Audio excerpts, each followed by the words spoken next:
गुरु तुम हो ज्ञानी ज्ञान के दाता, मुनि गुरुवर को करके प्रणाम गाऊं मैं, ध्याऊं मैं सुबह शाम। पुलक सागर एक नाम एक नाम। इस कार्यक्रम के प्रसारण पुण्यार्जक परिवार हैं श्री सुधाकर जी अग्रवाल, जितेंद्र कुमार सुधाकर जी अग्रवाल, ट्रस्टी जिन शरणम तीर्थ, संरक्षक पुलक मंच परिवार श्री रामपुर, सौभाग्यवती प्रिया जितेंद्र कुमार अग्रवाल, अध्यक्षा पुलक मंच परिवार श्री रामपुर, राष्ट्रीय शिक्षा मंत्री पुलक मंच परिवार, संयोजिका जिन शरणम छात्रावास, अध्यक्षा आचार्य शांति सागर पाठशाला श्री रामपुर, कुमारी समृद्धि चिरंजीव सार्थक अग्रवाल परिवार श्री रामपुर, जैन एग्रो इंडस्ट्रीज, निर्माता कॉटन सीड ऑयल और एग्रो उत्पाद, plot number A180 MIDC Shri Rampur, जिला अहमदनगर, महाराष्ट्र। भगवान महावीर के अमर संदेश जीव दया की राह पर चलते हुए भारत गौरव राष्ट्र संत आचार्य श्री पुलक सागर जी गुरुदेव की प्रेरणा से वात्सल्य धारा ट्रस्ट द्वारा संचालित एक महान अभियान, शिक्षा और सेवा समय की मांग, वात्सल्य धारा एक समाधान, मानवीयता की दुनिया में बढ़ते कदम, वात्सल्य धारा एक प्रकल्प अनेक, सुशिक्षा सुस्वास्थ्य शिविर, औषधि वितरण, वात्सल्य धारा रुग्ण वाहिनी, अहिंसा प्रसाद, माँ जनवाणी संग्रहालय, जीव दया, गौ सेवा, कन्यादान, वात्सल्य धाम। सामर्थ्य अनुसार सहयोग राशि प्रदान कर हमसे जुड़ें। बैंक खाता विवरण निम्नवत है, अथवा आप अपनी धनराशि दिए गए QR कोड को स्कैन करके हमें UPI द्वारा सीधे भेज सकते हैं। आपके द्वारा दिया गया दान आयकर की धारा 80G के अंतर्गत कर मुक्त है। पूछताछ हेतु संपर्क करें। दूसरी बार आपके शहर में आया हूँ। एक स्मृतियाँ थीं विगत कार्यक्रम की, और अभी पूरे नगर के मार्गों से होते हुए इस वाटिका में आया। कितना स्वागत किया, कितना सत्कार किया, कितना आपने अभिवादन किया, ये महत्वपूर्ण नहीं है, लेकिन इतने जिनालयों की बड़ी बड़ी प्रतिमाओं की वंदना की तो ऐसा लगा कि सागवाड़ा नहीं सम्मेत शिखर आए हो। तो इतने भव्य जिनालय, ऐसी भव्य प्रतिमाएं, जिन बिंब देख करके हृदय आनंद से भर जाता है। एक बात ध्यान रखना, तुम्हारा घर कैसा बना है इससे परिवार का पता चलता है, और मंदिर कितने भव्य हैं इससे समाज का पता चलता है। जहां जाकर देखो प्रतिमाओं के दर्शन, नजरें हटती नहीं हैं। विशाल विशाल प्रतिमाएं। कुछ स्मृतियां मुझे थीं, कुछ और ताजा हो गई आने के बाद। नेमिनाथ भगवान की बड़ी बड़ी प्रतिमाएं हर जगह। ऐसा लगता है कि यहाँ गिरनार जाते समय नेमिनाथ भगवान भी आए होंगे। उनका ही ये क्षेत्र लगता है, और कोई अपरिचित नहीं है यहाँ के लोग मुझसे। मैं आया हूँ यहाँ पर, और आज पहला दिन है। कल की छुट्टी है, छुट्टी नहीं है, स्थान परिवर्तन है। कल स्कूल जाएंगे खोरनिया जी के। 26 जनवरी का कार्यक्रम है, राष्ट्र के हित का कार्यक्रम है, राष्ट्र के चिंतन का कार्यक्रम है। लेकिन इतना जरूर है, ये बात अलग है कि आप मुझे देख रहे हैं और मैं आपको देख रहा हूं। आप मुझे देखें अलग बात है, मैं आपको देखूं ये गलत बात है। मैं क्यों देखूं भाई? लेकिन आप मुझे नजरों से देखते हो और मैं आपके नजरियों से देखता हूं। ध्यान रखना, मैं नजरें बदलने नहीं आया, मैं नजरिया बदलने आया हूं। ध्यान रखिए, अपना नजरिया बदल लो, अपना सोच बदल लो। यदि नजरिया बदल गया तो जिंदगी को बदलने में फिर ज्यादा देर नहीं लगा करती है। मैं कुछ नहीं सिखाऊंगा, क्योंकि आप पहले से सीखे सिखाए हो, इतने विद्वान हो, इतने ज्ञानी हो, पढ़ी लिखी समाज है, तुमको सब कुछ आता है। पूजा आता है, पाठ आता है, भक्ति आती है, प्रवचन भी बहुत आते हैं। मैं ना रहूं तो तुम भी कर सकते हो। लेकिन मैं आपसे इतना ही कह रहा हूं कि मुझे मत देखो, देखना है तो अपने आप को देखो। ये जैन दर्शन कहा करता है। जो भीतर को देख लिया करता है, भीतर अपने अंतस को देख लिया करता है। मंदिर में जाकर भगवान की प्रतिमा को नहीं देखना है। प्रतिमा तो एक दर्पण के समान है, और हकीकत में देखा जाए जब कोई आदमी दर्पण को देखता है तो दर्पण को नहीं, अपने आप को देखने का वह प्रयास करता है। जो अपने को देखता है, भगवान ऋषभ देव यही कहते हैं कि जिसने अपने को जाना उसने सारे जगत को जाना, और जो अपने को नहीं जानता वो दुनिया को जानकर भी अज्ञानी बना रहता है। मैं केवल तुम्हें तुम्हारे दिग्दर्शन कराने आया हूं। मैं झूठा दम नहीं भरूंगा कि पूरे सागवाड़ा को बदल दूंगा। भगवान महावीर नहीं बदल जाए पाए, राम आए वो नहीं बदल पाए, ऋषभ देव आए वो नहीं बदल पाए, तो हमारी क्या औकात की हम तुम्हें बदलने। ध्यान रखना, हम कहाँ लाइन में लगते। इन तीर्थंकरों के बड़े बड़े आचार्यों का पदार्पण हुआ, वो नहीं बदल पाए। और मैं तो क्या, स्वयं तीर्थंकर महावीर भी आ जाएं तो इंसान को नहीं बदल सकते हैं। परिवर्तन तो तभी होता है सागवाड़ा वालों, जब तक तुम अपने आप को बदलने को तैयार नहीं होगे।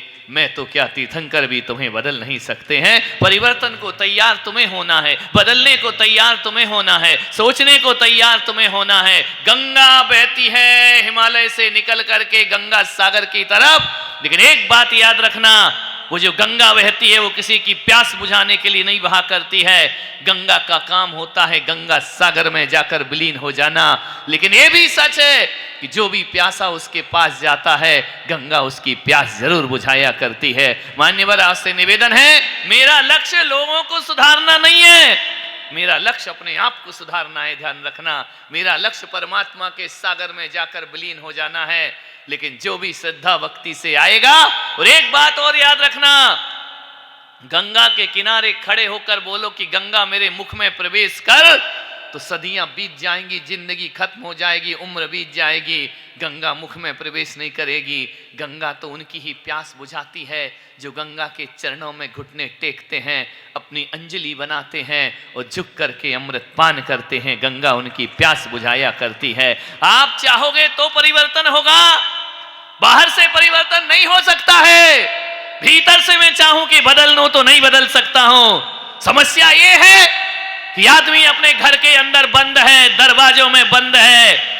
उस दुविधा तो इस बात की है, वह भीतर से आवाज लगाता है मुझे बाहर निकालो, लेकिन अफसोस इस बात का है कि दरवाजे उसके भीतर से बंद हैं, और ताले भी भीतर ही बंद कर रखे हैं, और चाबियां भी तुम्हारे भीतर पड़ी हुई हैं। ध्यान रखना है, जब दरवाजे बाहर से बंद हों तो कोई तोड़ के अंदर जा सकता है, ताले भी तोड़े जा सकते हैं, कुंडी भी खोली जा सकती है। लेकिन जब आदमी भीतर से दरवाजे बंद करके चाबी भूल जाता है, तो ध्यान रखना उसे निकालना बहुत कठिन काम हो जाया करता है। आपके दरवाजे बंद हैं लेकिन भीतर से बंद हैं।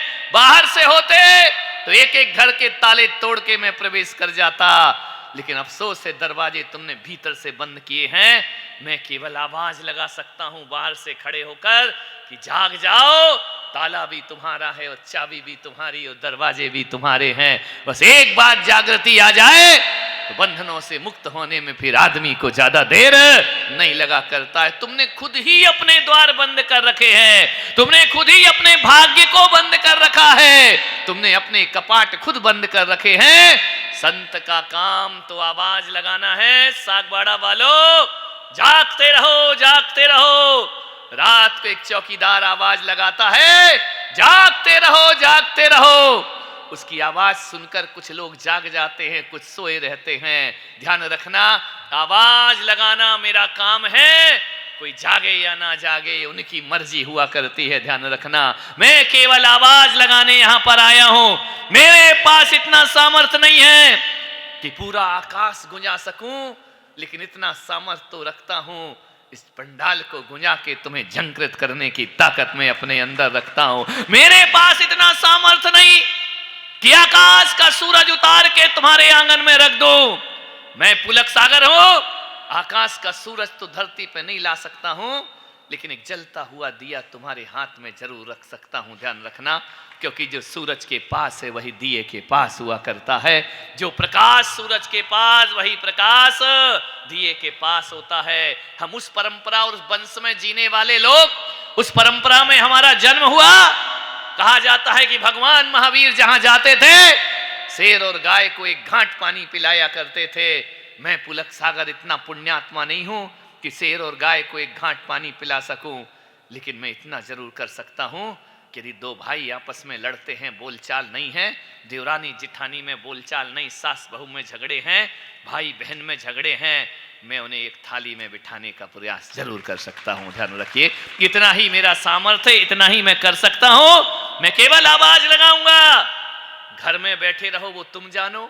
आकाश से सूरज आता है, प्रकाश लेकर के आता है, रोशनी लेकर आता है, लेकिन हर किसी के दरवाजे पे जाता है।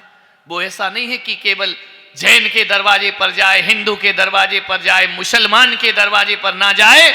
सूर्य की किरणें तो सबसे एक साथ पड़ा करती हैं। ध्यान रखना, हर घर के दरवाजे पर सूरज की किरणें जाती हैं। सहस्त्र रश्मियों को लेकर सूरज आता है। अमीर का घर हो तो भी सूरज की किरणें जाएंगी, गरीब का घर हो तो भी सूरज की किरणें जाएंगी। हिंदू हो या मुसलमान, सबके दरवाजे पर सूरज की किरणें जाती हैं। लेकिन नादान होते हैं वो लोग।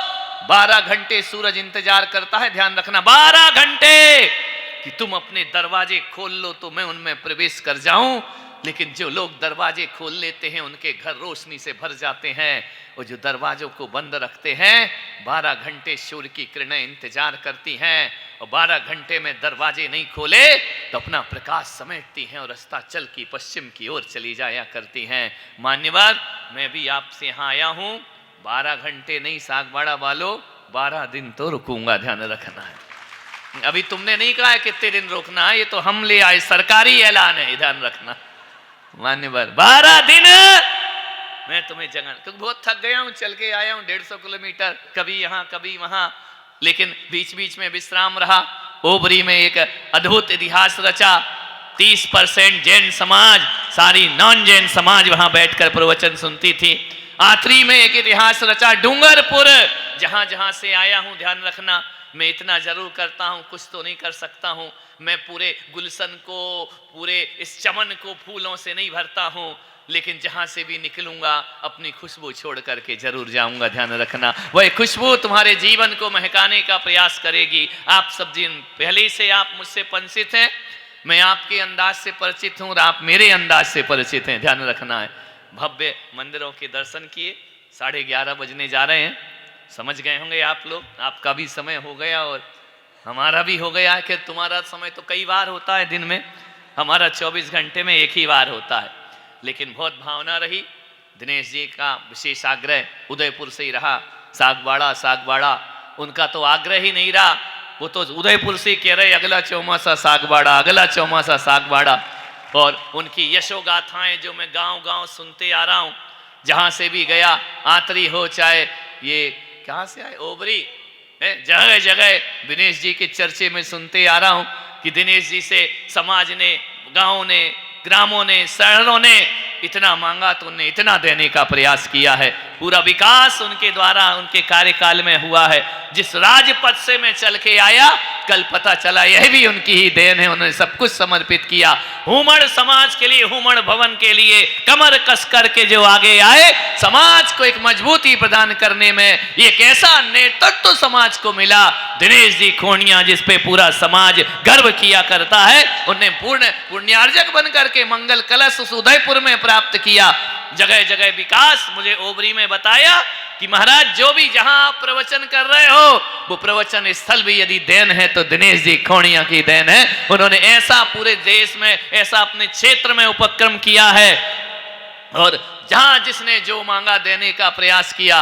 मात्र अपने परिवार के लिए नहीं, पूरे समाज के लिए अग्रणी रहने वाले ऐसे व्यक्तित्व। आदि से एक उभरता हुआ चेहरा अभी मैंने उदयपुर में देखा, उसकी प्रतिभा को, योग्यता को, और पूरे कार्य उन्होंने जो चातुर्मास में पूरा अपना मन अर्पित किया। एक मंगल कलश उन्होंने प्राप्त किया, और मैंने ऐलान किया था कि जो जो मंगल कलश लेगा उसके घर जाऊंगा। ये नहीं किया था कि सागवाड़ा तक लेकर के आऊंगा।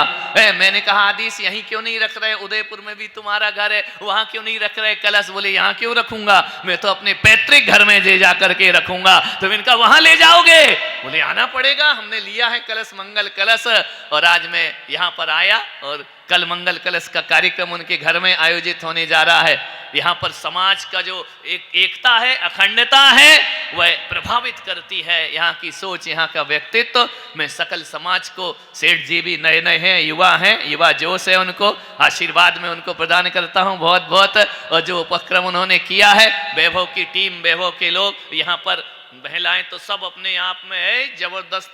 इनको तो कहा फालतू ने, कोर्निया जी ने यहाँ सागवाड़ा में रखा, इनको तो दिल्ली पहुंचाना चाहिए, ध्यान रखना है। एक से एक कार्यकर्ताएं अग्रणी आगे बढ़ करके करने वाली हैं। मान्यवर, जो जोश तुम्हारे अंदर है देख करके लगता, मैंने आज कहा रास्ते में चल रहा था, मैंने कहा ये गांव जैसा तो लगता नहीं, तहसील जैसा लगता नहीं है, पूरा शहर देखा मैंने, रास्ते से देखा, बहुत विकास इस शहर का हुआ, जिला स्तर का विकास यहाँ पर हुआ है। मान्यवर, आपसे हर तरह की सुविधाएं यहाँ पर मौजूद हैं।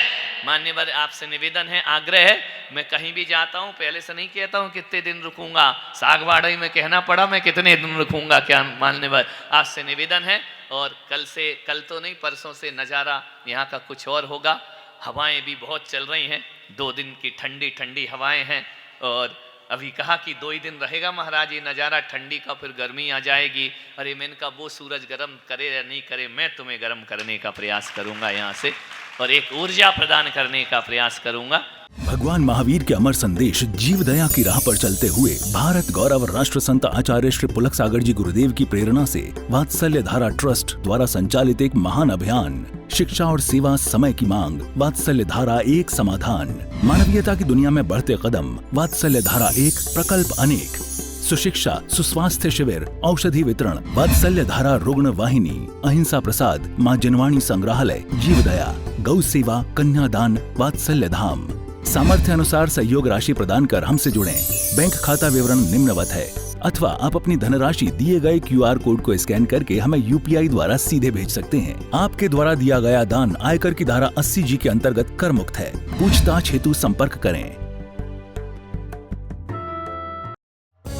इस कार्यक्रम के प्रसारण पुण्यार्जक परिवार हैं श्री सुधाकर जी अग्रवाल, जितेंद्र कुमार सुधाकर जी अग्रवाल, ट्रस्टी जिनशरणम तीर्थ, संरक्षक पुलक मंच परिवार श्री रामपुर, सौभाग्यवती प्रिया जितेंद्र कुमार अग्रवाल, अध्यक्षा पुलक मंच परिवार श्री रामपुर, राष्ट्रीय शिक्षा मंत्री पुलक मंच परिवार, संयोजिका जिनशरणम छात्रावास, अध्यक्षा आचार्य शांति सागर पाठशाला श्री रामपुर, कुमारी समृद्धि चिरंजीव सार्थक अग्रवाल परिवार श्री रामपुर, जैन एग्रो इंडस्ट्रीज, निर्माता कॉटन सीड ऑयल और एग्रो उत्पाद, plot number A180 MIDC Shri Rampur, जिला अहमदनगर, महाराष्ट्र।